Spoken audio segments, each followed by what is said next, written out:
Thank you all for coming. I'm Senator Bob Wieckowski.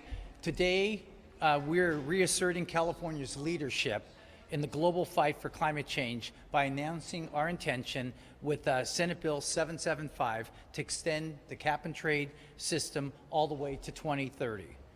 This new post-2020 cap-and-trade program illustrates the California State Senate's commitment to expanding California's clean energy economy, protecting our health and welfare of Californians, and lowering pollution in all parts of the states. While others may be retreating in the fight against climate change, we are sending a clear message that a strong economy and a strong climate policies are not mutually exclusive. Cap and trade is an important element in our comprehensive climate framework. And under SB 775, it will be an improved element. So let's get to the bill. It also reflects that we in the California legislature have been listening to those who have valid concerns about the current system and how do we create a better system and that's more predictable and has more stability. Unlike our current cap and trade program, Senate Bill 775 would be created through a 2/3 vote and insulate us from many legal challenges that we'll have. It also provides every household in the state of California with a consumer client dividend. Together, we're going to make an investment in a clean energy economy, and along with clean energy jobs and a cleaner environment, the people will see a return on their investment in the form of a climate dividend. Senate Bill 775 reduces market volatility by including not only a price ceiling, but a price floor on carbon at the quarterly auctions. This will result in a gradual increase in the price of carbon and a predictable revenue flow. This revenue will finance the climate dividends and improvements to our infrastructure, investments in disadvantaged communities, and in climate research and climate adaptation planning. We create the Economic Competitiveness Assurance Program to ensure that the playing field on greenhouse gas emission intensive products, irrespective of where they're going to produce inside of California or outside of California, protects California manufacturers. The same entities covered under the current cap and trade program will be covered under the post-2020 program. In short, Senate Bill 775 offers more certainty, a steady flow of revenue, a consumer climate dividend, and financing necessary to build the 21st century clean energy economy and respond to the changing climate. Today marks the first step in that process. We'll be amending the bill, and it will have its first hearing before the Senate Environmental Quality Committee next week. I look forward to working with each and every one of my clients on both sides of the aisle to pass Senate Bill 775 and maintain California's global leadership in the fight against climate change and implementation of the goals of Senate Bill 32. Now, it's my pleasure to introduce the President of the California Senate, Kevin De Leon, one of the leading voices in climate change issues, not only in California, but in the world. Kevin. Thank you so much, Bob. Thank you very much, Senator Bob Wieckowski. Californians overwhelmingly support our efforts to address climate change. They know it's an urgent threat, and they want us to lead. That's exactly what we're doing today. We've set the most ambitious greenhouse gas reduction targets in the nation, grown our economy, and created tens of thousands of new jobs, middle-class jobs, all while reducing air pollution and protecting public health. Cap and trade is an important part of the overall strategy, but our current program is overly complex. It's mired in legal challenges. It's not doing enough to reduce pollution that you can verify and quantify and measure, especially for communities that are hardest hit by both carbon, GHG, as well as other criteria pollutants. And it's set to expire in just a few years, in 2020, unless we act. This measure, Senator Bob Wieckowski's measure, will address all of those issues. It provides certainty on costs to businesses by putting a hard cap on allowance prices. It gives consumers significant annual rebates to offset any increase at the pump or on their utility bill. It provides a stable revenue source for infrastructure and investments in environmentally justice communities. And it ensures that we meet our emissions targets by the year 2030. Done right, economists as well as businesses tell us that cap and trade can be one of the most effective means to reduce pollution. The business community also knows that. That's why they urge us to extend the program when we passed SB 32 last year. If we do nothing, and let me underscore, if we do nothing and the program expires, we lose the flexibility. We need to allow the private sector to innovate, to be creative, to create the necessary technologies that will allow us to meet our targets in 2030. And the cost of meeting our targets will climb sharply. Again, we've already decided as a legislature and as a state that we want to dramatically reduce pollution and move forward toward a clean energy future. That debate is over. Let me be very clear here. Now we're deciding how to get there. And our best bet is to stay the course, and we're on with some adjustments, some major adjustments, to make sure we protect consumers, keep the market stable, and reach our climate targets. This measure will allow the current program to run its course, then take effect after 2021 to be exact. With that, I'll open up for questions either of myself or Senator Bob Wieckowski on the measures. I'm sorry. Before we have questions, we've got two internationally recognized experts on carbon pricing mechanisms, and I'd like to introduce Danny Collingwood. He's a research associate with Near Zero and a lecturer at Stanford University. Danny, why don't you come up first, and then we'll have Michael Wara. Thank you very much, Senator Wieckowski and Senator De Leon. I'm very proud to be here. I think this is a wonderful proposal you all have suggested and put forward. I want to say I think it's not only an ambitious proposal, vis-a-vis what the program would accomplish, but it's ambitious and innovative to integrate climate policy with economic policy and social policy is the way the proposal envisions to be done. So I want to thank you very much, and I'm happy to answer questions with folks as well. This is Professor Michael Wara with Stanford University and a lecturer with the Woods Institute for the Environment. Hi, thanks. I would also just add that I think this proposal really cements California's leadership on climate policy on a global basis. This really lays out a trajectory to achieve the remarkably ambitious goals that the legislature enacted last year in SB 32, and it shows a path to doing that, right? It's one thing to have a goal, it's another thing to know how you're going to accomplish it, and with Senator Wieckowski's bill, I think the legislature's laying out that path and making it clear how California is going to do what they've set out to.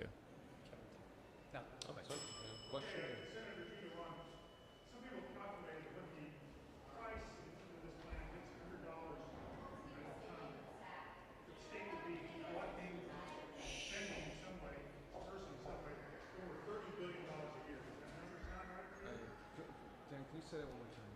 $30 billion a year when the price hits $100 At 2030. That sounds about right. That's a lot of money. What do you do with $30 billion? Well, we're going to give it back to the people in the form of a dividend. I mean, yeah. Well, there's about $2-3 billion, so it's a modest amount that we're going to invest into infrastructure, into research. You know, one of the responsibilities that we believe California has is developing the technology for the rest of the world. We're going to give that to our UCs, to Stanfords, and to our researchers here, and really export that technology. But the dividend is going to go back to the consumer, and in the great Republican tradition, they're going to decide how they're best spend the money. But before you do that, you have to collect that money. That would raise, presumably, gasoline and other consumer costs up front. You might get it back at the end in some way. Given the fact that you just raised gas taxes 120 cents a gallon, is this going to be a hard sell? Let me say, Dan, it's not necessarily that either gas prices or utility rates will actually go up. There are several circumstances that are way beyond our control. Several major factors beyond the control of the California State Legislature that have a real impact, for example, on the price of gas. Number one, supply and demand issues. Number two, global oil production. Number three, the issue of local as well as regional oil refinery capacity. These are issues that are, and as well as fuel efficiency. These are issues that are way beyond our ability and our capacity. And I'll give you another example. If in fact we enter into some sort of war, no matter how minor or major, with North Korea, that will have a direct impact on the price of gas. When we bombed with 59 Tomahawk missiles Syria, if you notice on the market here in California, I can't speak for the rest of the country, but gas prices shot up. So there are other factors way beyond the control with regards to cap and trade, because if we do not do something about this right now, I will tell you prices will go up. The status quo is not good. We're not in the business here for energy speculators to make money for Wall Street when it comes to the market volatility of the current system the way it's set up today. We need to do everything within our power to create the revenues that attract the necessary capital, to create the technologies necessary for us to reach our ambitious target goals. Short of that, this issue with regards to carbon, global warming, climate change, that debate is over. The people of California have spoken, because what we're spending right now, billions of dollars, with regards to the drought in the Central Valley and elsewhere, with regards to Orville Dam and with atmospheric rivers, right now the people of California, the taxpayers, are going to be paying billions of dollars because of the devastating consequences of carbon. Moreover, let me actually go a little further than that. Taxpayers are footing the bill themselves when a family doesn't have access to quality health care and ends up in Modesto or Fresno or Riverside in an emergency room center because a child has asthma. And when they don't have health care, it is us that's on the hook right there. So that's why it's absolutely critical we do something about this sooner rather than later.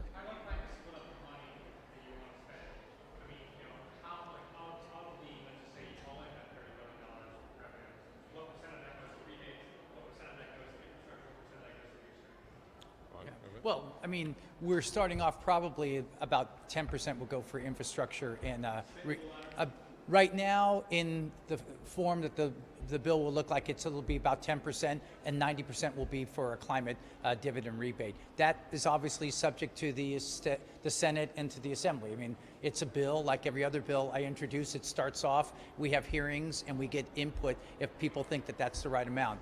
I will, yeah.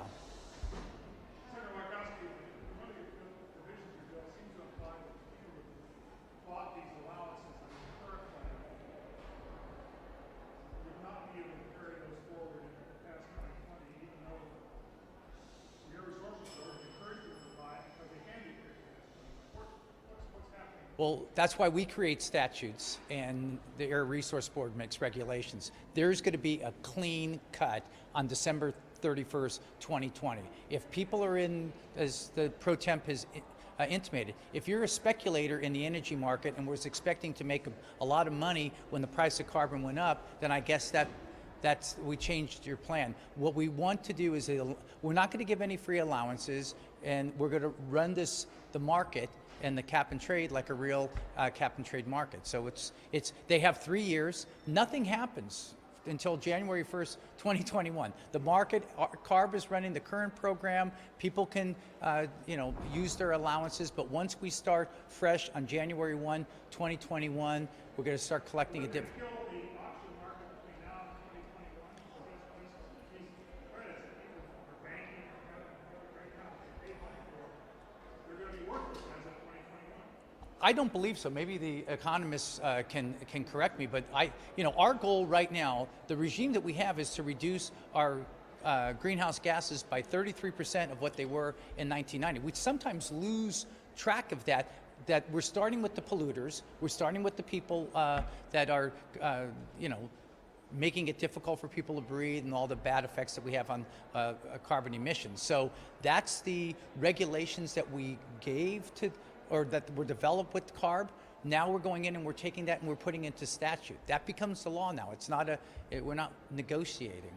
But between now and then, for the next 3 years, you're planning, in theory, getting over $2 billion a year for these auctions. Are you prepared to have that just go down to nothing now until 2021? I don't believe they're going to come down to nothing, but I guess that the short answer would be yes.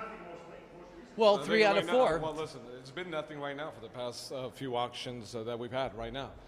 That's why you have a lot of volatility. That's how we have a lot of just uncertainty in the market today. We have the Morningside lawsuit right now. The last auction was not robust at all whatsoever. But let me go back to the folks who are actually holding the allowances right now as we speak. Our goal and our responsibility and our objective is to create jobs and put people to work and expand the middle class. That's our job. Our job is not for those who are speculating on the market right now, who are trying to profit and buy low, and sell high. That's not our responsibility. Our responsibility is for economic growth, create jobs, expand the middle class, create the necessary technologies that will actually help us meet our 2030 targets, and reduce carbon and other harmful pollutants that our children breathe into our lungs. Plus, the world is watching what we're doing here today. Given the fact that what is happening today with the climate change deniers as well as climate change liars in Washington, it's absolutely imperative that we move forward with an extension, with the necessary modifications, reforms that are necessary. The world is watching very closely what we're doing here in California. They're not watching the Department of Energy, the White House, or the EPA. They're watching very closely what California is doing, to be exact. I was just in New York at the Bloomberg Energy Finance Forum on Monday of last week, and I can tell you this right now. Coming back from New York from last Monday, New York and every other state, again, are watching very closely what we do here in California. This is a model that can be utilized and exported throughout the world. And it's absolutely imperative that we get it right. We have to get it done so it can be duplicated across the country, across the hemisphere, as well as throughout the world.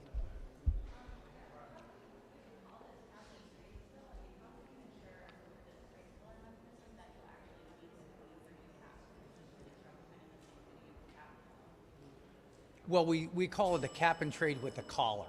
So the collar is that we set in 2021, we're going to set the ceiling at $30 per ton and the floor at $10 per ton. So we think that that's the sweet spot as it rises at each auction. If we're wrong, unless it's 2025, we can change that floor. If we set the price too high, that's a simple majority vote for a different Senate and different Assembly. But again, the goal is to meet those targets that were set up in SB 32 of 40% of the 1990 levels. No, it's no longer a backstop. I think that's the tool, the way cap and trade has been used, and now this is a real tool that is going to drive the innovation and drive the achievement.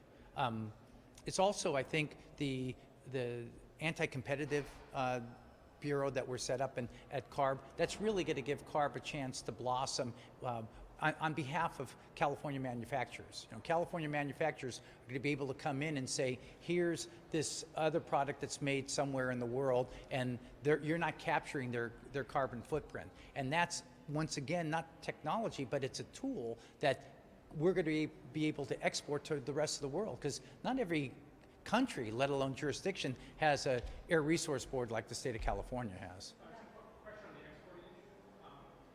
I know you say that you want to continue to allow linkages, but would this make it harder to link the jurisdiction because of the way you're moderating the program? Well, I'm not saying it's not complicated. I mean, I have two economic professors from Stanford here, but that's the architecture that we've set up, and that's the goal. I mean, CARB has done some fantastic things, and with helping us meet the targets that we have under AB 32, and I think it's an opportunity for them to blossom and continue to blossom. Senator Wieckowski, can you calculate as to whether you would require a waiver from the federal government to implement this plan, as most of the states' air quality measures are exceeding the standard, require a waiver? Do you think this would require a waiver? No, I don't believe so. You guys? I'd say no. Waivers, states are allowed to exceed federal goals under sorry, Senator Daly. States are allowed to exceed federal goals on most measures under the Clean Air Act, with the exception of regulation of emissions from motor vehicle engines. That does require a waiver. That is obviously the subject of some controversy right now. But the California climate programs do not require federal permission to move forward.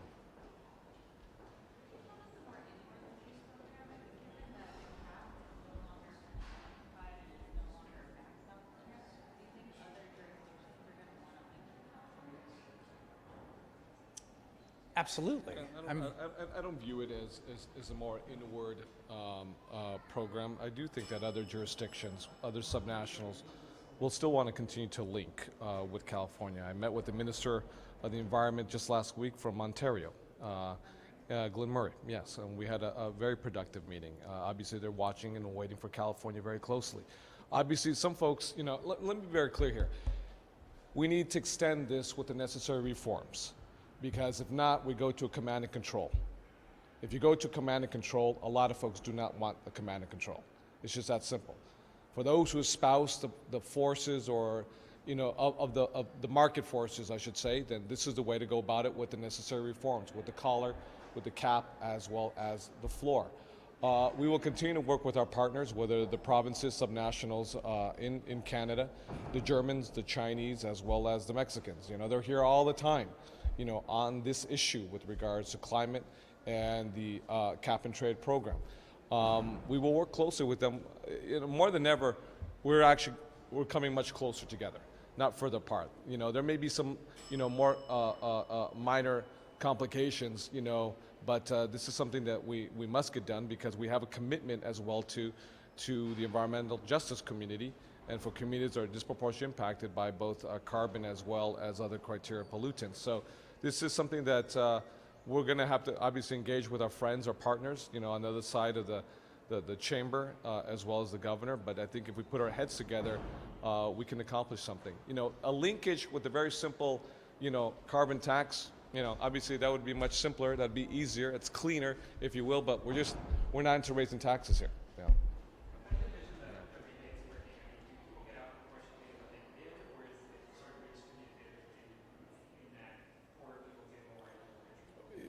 You know the answer.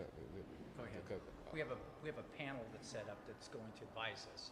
Okay, great. Yeah. Okay. We set up a panel that's going to advise us to say, is it the flat rate that everybody gets, or is it based on where you live and if you're low income, if you receive a higher portion. We haven't worked out all the details, and we're going to try to take advantage of the existing infrastructure. People file income taxes, to people that are banking, people that don't bank. Obviously, we're going to have to come up with we've got 3 years to come up with a way to get them their money.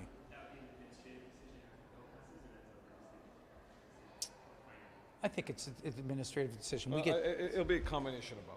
We're not just going to see this to the regulatory powers and then for them to come up with, they'll give us recommendations, but ultimately the legislature will be having a tremendous amount of influence on this process. Again, when AB 32 passed in 2006, it was a regulatory body, in this case CARB, that came up with our current cap and trade program.